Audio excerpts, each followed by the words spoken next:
ప్రతి అక్షరం ప్రజల పక్షం. HR9 న్యూస్ టీవీకి స్వాగతం, సుస్వాగతం. శ్రీ సత్యసాయి జిల్లా పెనుగొండ నియోజకవర్గం గోరంట్లలో శ్రీ కన్యకా పరమేశ్వరి అమ్మవారి దేవాలయంలో ముక్కోటి ఏకాదశిని పురస్కరించుకొని అమ్మవారు ప్రత్యేక అలంకరణతో భక్తులకు దర్శనమిచ్చారు.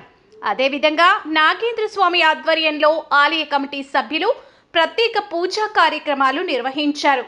ఈ పూజా మహోత్సవంలో మండల వ్యాప్తంగా భక్తులు అందరూ అధిక సంఖ్యలో పాల్గొన్నారు. ఆలయం మొత్తం ఆధ్యాత్మిక వాతావరణంలో నిండిపోయింది. Vaddiraju, HR9 news reporter, Gorantla.